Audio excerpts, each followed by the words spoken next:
ഇന്നത്തെ വ്ലോഗ് പള്ളിക്കാവ് പള്ളിപ്പെരുന്നാൾ കാണാൻ പോകുന്നതിൻ്റെയാണ്. ഞാനും എൻ്റെ ഫ്രണ്ടിൻ്റെ അമ്മയും കൂടെയാണ് പോകുന്നത്. ഞങ്ങൾ KSRTC ബസ്സിലൊക്കെ കയറിയിട്ട് വയനാട് ചുരമൊക്കെ കാണാമെന്നുള്ള ഇതിലാണ് പോകുന്നത്.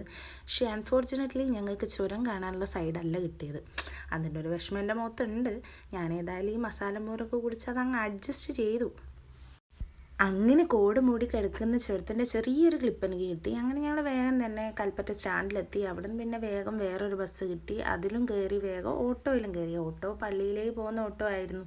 ഞങ്ങൾക്ക് ഈ സ്ഥലത്തിനെ കുറിച്ചൊന്നും വലിയ അറിവില്ലായിരുന്നു. ഒരു നേർച്ച കഴിക്കാൻ വേണ്ടി പോകും. 23 വർഷത്തിന് ശേഷം ഇന്നാണ് ഒരു പള്ളിയിൽ പോയി ഒരു പള്ളിപ്പെരുന്നാൾ കൂടാനുള്ള യോഗം കിട്ടിയത്. അത് ഞാൻ ഏതായാലും മുതലാക്കി. അങ്ങനെ ഞങ്ങൾ അവിടെ എത്തി. പിന്നെ ഞാൻ എൻ്റെ ഫ്രണ്ടിനെയും ഫ്രണ്ടിൻ്റെ അച്ഛനെയും വേണ്ടിയിട്ടുള്ള കാത്തിരിപ്പായിരുന്നു. അങ്ങനെ കുറച്ച് നേരം അവർ കാത്തിരുന്നിട്ടും വരാതായപ്പോൾ ഞങ്ങൾ മാതാവിൻ്റെ അടുത്ത്, പുറത്തുള്ള മാതാവിൻ്റെ അടുത്ത് പോയി പ്രാർത്ഥിച്ചു. പിന്നെ മെഴുകുതിരിയൊക്കെ കത്തിച്ച് എൻ്റെ ആഗ്രഹങ്ങളൊക്കെ പറഞ്ഞു. വലിയൊരു വ്ളോഗർ ആവണമെന്നൊക്കെയാണ് ആഗ്രഹം. സത്യത്തിൽ ഞാനതൊരു തമാശയ്ക്ക് പറഞ്ഞു. എൻ്റെ ആഗ്രഹം വേറെ ഒരു കാര്യമാണ്. വലിയൊരു ജോലിയൊക്കെ കിട്ടി നല്ല സ്വന്തമായിട്ട് സെറ്റിൽഡ് ആവണമെന്ന്. ഇത് ഞാൻ ഒരു വീഡിയോ ഇട്ടാൽ അടുത്ത 10 ദിവസത്തേക്ക് വേറെ വീഡിയോ ഇടൂല. പിന്നെ ഞാൻ എങ്ങനെയാണ് വ്ളോഗർ ആവുക?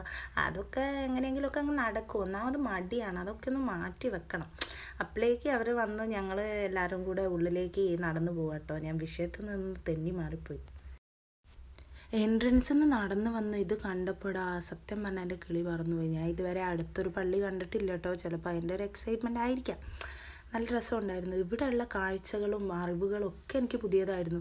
ഇവിടെ ഫുഡ് കഴിക്കാനൊക്കെ പല സ്ഥലത്ത് നിന്നും പല അരികളൊക്കെ ആയിട്ടാണ് ഭക്ഷണമൊക്കെ ഉണ്ടാവുക. ഞങ്ങൾ വരയിൽ നിന്ന് ഭക്ഷണമൊക്കെ വാങ്ങി കഴിച്ച് പല വീട്ടിൽ നിന്നുള്ള പല സാധനങ്ങളും കൊണ്ട് ഉണ്ടാക്കിയ ഫുഡാട്ടോ. അതിൽ നിന്ന് കുരുമുളകൊക്കെ കിട്ടും. നമുക്ക് പൈസയൊക്കെ ഭാഗ്യമുണ്ടെങ്കിൽ കിട്ടും. ഇതൊക്കെ ഇവിടുന്ന് വരെ പറഞ്ഞു തന്ന അറിവാട്ടോ. ഞാനങ്ങനെ വേഗം കൈ കഴുകി വന്നപ്പം ദേടാ അടുത്തൊരു കാഴ്ച. അക്കൊണ്ട് നോക്കുമ്പോൾ പ്ലേറ്റുകൾ അങ്ങോട്ട് ഇങ്ങനെ എറിഞ്ഞുകൊണ്ടിരിക്കുന്നു. ഒരു എറിയല്ല, മാറ്റിക്കൊണ്ടിരിക്കുന്നു. അത് നമ്മളൊരു സാധനം ആഗ്രഹിച്ചിട്ട് അങ്ങനെ ഇത്ര പ്ലേറ്റ് നീക്കി വെക്കുമെന്ന് പറഞ്ഞാൽ എന്തോ ആഗ്രഹ സാഫല്യം പോലെ എന്തോ കൈൻഡ് ഓഫ് സാധനം ഉണ്ട്. അത് കഴിഞ്ഞ് ഞങ്ങൾ നേരെ നേർച്ച കൊടുക്കേണ്ട സാധനങ്ങൾ വാങ്ങാൻ. പാപങ്ങൾ കഴുകി കളയാൻ കല്ലെടുക്കാൻ പോവാണ് ഞാൻ. ഇതോടുകൂടി എല്ലാ പാപവും എന്നെ വിട്ടു പോകട്ടെ.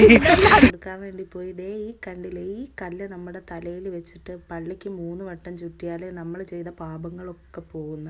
എൻ്റെ കൈ വയ്യാതിരുന്നിട്ട് കൂടി ഞാൻ അതൊക്കെ തലയിൽ വെച്ചെന്നങ്ങ് പോയി. അക്കുവിൻ്റെ കൂടെ ഒക്കെ അങ്ങ് പോയി. ഫോട്ടോയിലൊക്കെ കാണുന്ന കുഞ്ഞു മക്കൾ ഒരുപാട് നാളായിട്ട് കുഞ്ഞുങ്ങളുണ്ടാവാത്തവർക്ക് കുട്ടികളുണ്ടായപ്പോഴുള്ള ഫോട്ടോ കേട്ടോ. അങ്ങനെ ഞങ്ങൾ അവിടെ നിന്ന് നേരെ ഇറങ്ങിയപ്പം ദേ മഴ. പിന്നെ വീഡിയോ ഒന്നും എടുത്തില്ല. ബായ്.